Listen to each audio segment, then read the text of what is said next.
A gathering of shadows.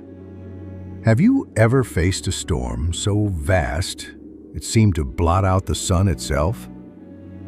Have you known the chilling dread of being the last light flickering in a world determined to plunge you into darkness?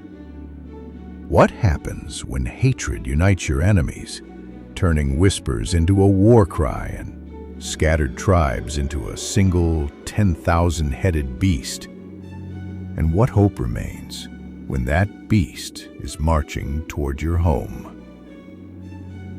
This is a story from a time of miracles and terror, set in the harsh, shimmering deserts of Arabia.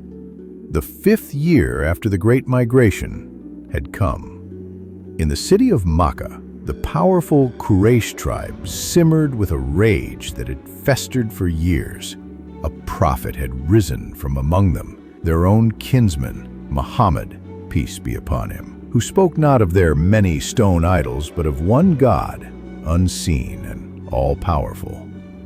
He called for justice, humility, and an end to the arrogance that was the lifeblood of their culture. They had persecuted him, tormented his followers, and finally exiled him. But he had not been silenced. In the northern oasis city of Medina, his message of faith had found a sanctuary. This fragile community of believers was a thorn in the side of the Makkan lords, an intolerable act of defiance against their ancestral authority and their gods. Their hatred finally boiled over. They would not just fight a battle, they would perform an extermination. Envoys on swift camels rode out, their whispers carrying the poison of conspiracy across the dunes. They forged a grand confederacy, an alliance of tribes united by greed, pride, and a shared desire to crush the Prophet's city.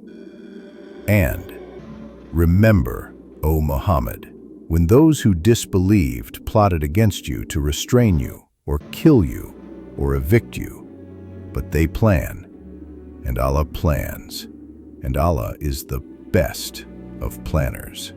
The Quran, chapter 8, verse 30. The great army assembled, the largest fighting force the peninsula has ever witnessed. 10,000 warriors, a river of steel and fury, began their thunderous march north. They were an unstoppable force, an avalanche of men and horses, certain that before the next moon cycle, Medina would be a ruin, and the new faith a forgotten memory. The dust from their hooves was the first shadow of the coming storm, a dark promise rising on the horizon. The news arrived in Medina like a physical blow, carried by a lone, desperate rider. 10,000. The number was a death sentence. The believers numbered barely 3,000. Their ranks filled with farmers, merchants, old men, and youths who had not yet seen true battle.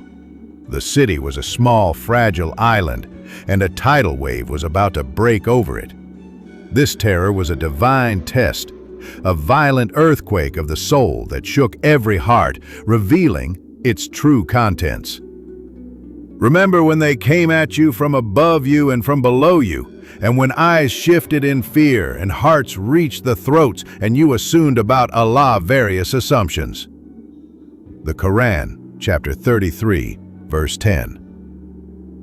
The hypocrites, those who had professed belief with their lips, but whose hearts were diseased with doubt, saw their moment. Hiding in the shadows, they began to weave their poison. He promised us the treasures of empires, they sneered, and now we aren't even safe enough to leave our own homes. This is nothing but a grand illusion. Their fear-mongering was a venom intended to paralyze the will of the faithful. Many grew weak, their resolve crumbling as they invented excuses to abandon the city to its fate. Yet, as the weak fell away, the true believers found their faith strangely solidified. The fear was real, a cold dread that lived in their stomachs, but it was overshadowed by their trust in God and His messenger, peace be upon him. The trial that shattered the faithless only hardened the faithful into steel. The Prophet Muhammad, peace be upon him, gathered his companions. In the simple mosque, under the weight of an impossible choice, he asked for their counsel. The geography of Medina offered some protection: impassable volcanic rock fields to the east and west, and a dense maze of fortified homes and palm groves to the south. But the northern approach was a wide open plain, a killing field perfectly suited for the Confederate cavalry to ride them down and slaughter them all. Silence. The warrior tribes of Arabia knew one way of battle: the honorable head-on charge. But to meet this army in the open was not honor, it was suicide. What could be done? Into this deadlocked fear, a voice spoke, calm and measured, with the accent of a faraway land.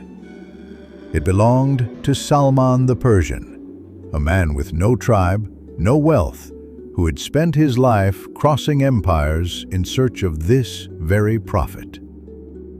"O messenger of God," he said, his eyes filled with a different kind of knowledge, "in my homeland of Persia, when we fear a cavalry attack, we dig a trench." A trench? The idea was utterly alien. To the proud Arab warriors, it sounded like a farmer's work, a coward's tactic. Hiding in a ditch?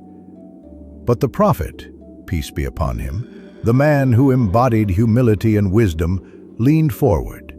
He listened.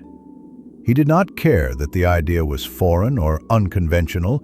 He saw its divine wisdom, a gift sent through this sincere seeker of truth. He accepted. The decision was made. They would dig. The fortress of dust and sweat. It was a frantic, desperate race against the approaching doom. Every man, woman, and child joined the effort. For 6 days they toiled, their stomachs hollow with hunger, their bodies aching. In their midst was the prophet, peace be upon him, not observing from on high, but covered in the same grime and sweat as the lowliest among them. He lifted rocks, swung a pickaxe, and carried away baskets of earth until his chest was caked in dust. His presence was a miracle. Seeing him work, the companions forgot their hunger and exhaustion. Their spirits soared, and they began to chant to keep their rhythm, their voices rising in unison against the silent, watching sky. The companion Al-Bara reported, "I saw the messenger of God on the day of the trench, carrying earth with us until the hair of his chest was covered with dust. I heard him reciting, 'O God, without you we would not have been guided. So bestow tranquility upon us and make our feet firm when we meet our enemies. Indeed, they have rebelled against us. Whenever they desire discord, we refuse.' And he would raise his voice with the last words." Sahih al-Bukhari, Volume 5, Book 59, Hadith 431. The work was a trial in itself. At one point, their tools struck something that would not yield. A massive, unmovable boulder blocking their path. Despair began to creep in. The prophet, peace be upon him, descended into the trench, took up a pickaxe and struck the rock. With the first blow, a brilliant light flashed, and a third of the rock crumbled. He struck again, another flash of light, and another third broke away. With the third strike and a final flash of blinding light, the boulder shattered into dust. He had been shown visions of future victories with each strike, turning a moment of despair into a profound sign of hope. Slowly, the impossible became real. A great scar, deep and wide, stretched for miles across the northern plains. A fortress not of stone, but of sweat, unity, and unwavering faith. Then they came. The horizon darkened. The thunder of 10,000 hooves shook the very ground. The Confederate army swept forward, a glorious and terrible sight, their banners snapping in the wind, their commanders screaming for the charge. They were a wave of destruction, ready to crash down and wash Medina away forever. They pulled their horses to a sudden, chaotic halt. The triumphant war cries died in their throats, replaced by stunned, disbelieving silence. Where was the army they had come to crush? Where was the glorious battlefield?